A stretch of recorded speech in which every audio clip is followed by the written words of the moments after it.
अस्सलामुअलैकुम रहमतुल्लाहि व बरकातुहू। तमाम दोस्तों से मैं ये अर्ज़ करता हूँ कि मैं आज पहली बार आप तमाम हज़रात के सामने लाइव हूँ। मैं अपने ज़िंदगी के कुछ अच्छे बुरे सही गलत वाक़यात पेश करना चाहता हूँ जो मेरी ज़िंदगी में पेश आए। इस वक्त मेरी उम्र 70 साल है। 1954 8 जनवरी ये मेरी पैदाइशी तारीख़ है। इस दौरान बहुत सारे वाक़यात मेरे सामने पेश आए। सबसे पहले मैं स्कूल के लाइफ का एक वाक़या शेयर करना चाहता हूँ। उससे पहले कि आज यौम असातिज़ा है, उसके बारे में मैं चंद अल्फाज कहना चाहता हूँ। तालिबुल इल्म ही देश के रोशन मुस्तकबिल का चिराग है। स्कूल एक ऐसा कारखाना है जहाँ देश का मुस्तकबिल बनता है, संवरता है। अच्छी तालीम, अच्छे किरदार, अच्छे अखलाक से ही अच्छा देश बनता है। ये सब अनमोल काम सिर्फ़ और सिर्फ एक उस्ताद ही कर सकता है। उस्ताद की इस आज़मत को अगर किसी ने पहचाना होगा तो वो थे हमारे देश के दूसरे सदर जमहूरिया डॉक्टर सर्वपल्ली राधाकृष्णन। वो हमारे देश के सदर जमहूरिया बनने के बाद उनके साबिक तुलबा ने उनका जन्मदिन बड़े जोश व खरोश के साथ मनाना चाहा, लेकिन उन्होंने ये कहकर मना किया कि मैं अकेला ही उस्ताद नहीं हूँ, बल्कि सारे उस्तादों को ये एजाज़ मिलना चाहिए। इसलिए आज के दिन ये यौम असातिज़ा मनाया जाता है। अज़ीज़ दोस्तों, हर किसी तालिबुल इल्म को अक्सर जो है अपने उस्ताद याद आया करते हैं। उनमें से खुसूसी ऐसे उस्ताद भी याद आते हैं जो उनकी तालीम तरबियत में पेश रहते हैं। ऐसा ही एक वाक़या मैं आपको बताना चाहता हूँ। मैं तीसरी या चौथी जमात में था। उस वक्त आज के जैसे जो प्रोग्राम होते हैं यौम जमहूरिया के वैसे नहीं थे, वैसे नहीं मनाया करते थे, बल्कि सीधे साधे मनाया करते थे, लेकिन वो भी बहुत खूबसूरत अंदाज में पेश किया करते थे।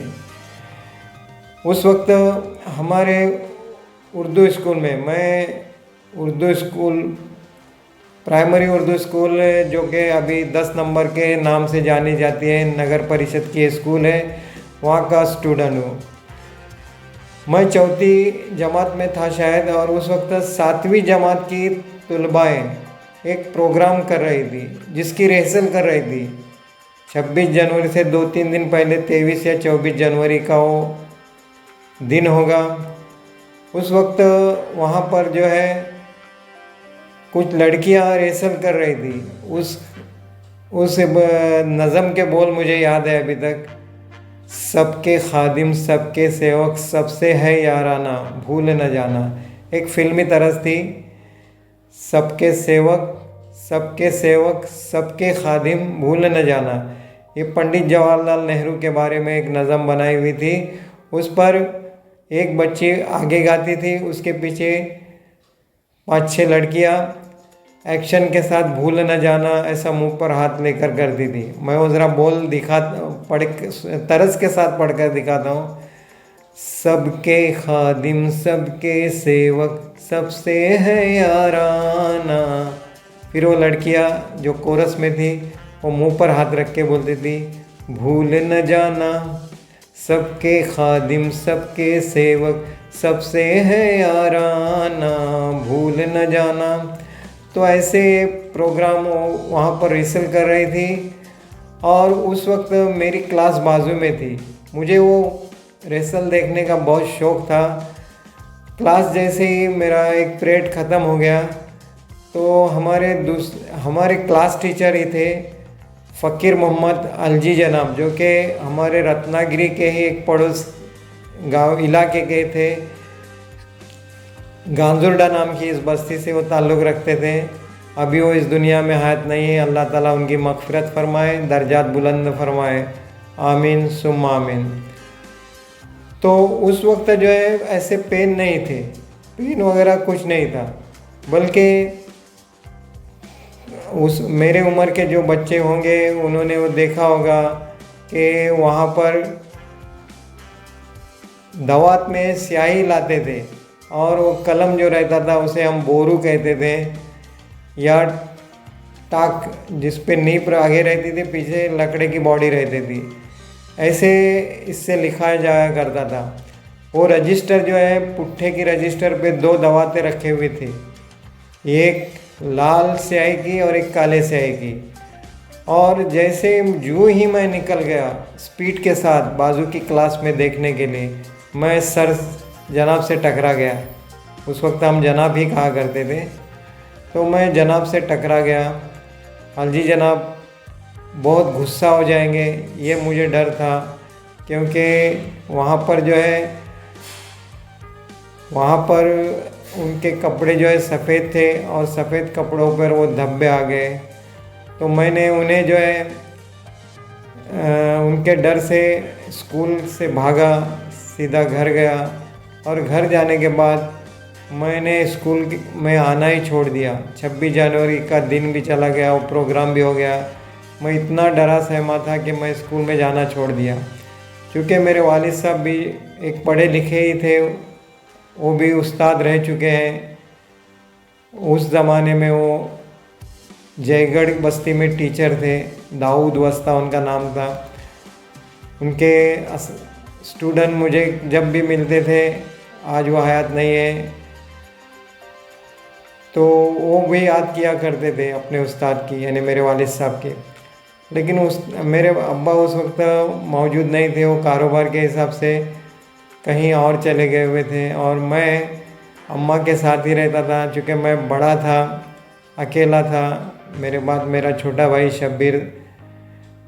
तो मैं अम्मा को जैसे वैसे कुछ भी बोलता था, स्कूल जाने के लिए टालता था। जब अलजी जनाब ने देखा कि मैं स्कूल नहीं आ रहा हूँ, तो उन्होंने ऐसा किया कि पहले बच्चों को भेजा। बच्चों के ज़रिए जब मैं नहीं पहुँचा, तो फिर अलजी जनाब खुद आ गए हमारे घर पे, हमारे अम्मी को समझाया और मुझे भी समझाया। बहुत प्यार मोहब्बत से मुझे स्कूल लेके चले गए। हाँ, एक बात बताना भूल गया कि मैं बस्ता भी स्कूल में से नहीं लाया था, बस्ता भी मेरा स्कूल में ही था। तो अल्हम्दुलिल्लाह इस तरह अलजी जनाब ने मुझे प्यार मोहब्बत से समझा कर स्कूल में ले आए और फिर मैं आगे की तालीम हासिल कर सका। ये अलजी जनाब का जो मुझ पर एहसान है, आज जो कुछ भी मैं आपके सामने पढ़ता हूँ, लिखता हूँ या बोलता हूँ, ये सब उन्हीं की बदौलत है। अल्लाह ताला वाकई ऐसे उस्ताद की जो है हमेशा हमेशा के लिए मग़फ़िरत फ़रमाए, जन्नतुल फिरदौस में आला मकाम से नवाज़े। इसी असातिज़ा के बारे में जो है चंद शार किसी शायर ने, साबिर नाम के एक शायर ने लिखे हुए, वो मैं आपके सामने पेश करता हूँ। इल्म व हिकमत की कई शम्मे जला देता है, वो जहालत के अंधेरों को मिटा देता है। ज़िंदगानी में पुरस्रार गुज़रगाहों पर दर से तेरा हमें मंजिल का पता देता है। ज़िंदगी यूँ तो इनायत है खुदाया तेरी, है मुदर्रिस ही जो जीने की अदा देता है। अपने शागिर्द को मंजिल का पता देता है, ऐसा दिल भी तो खुदा किसको कहाँ देता है। जानता खूब है ये बात ज़माना साबिर, हर मुदर्रिस ही जो पत्थर को ज़ुबान देता है। जज़ाकल्लाहु खैर, दुआ में याद रखिए। अस्सलामु अलैकुम रहमतुल्लाहि व बरकातुहू।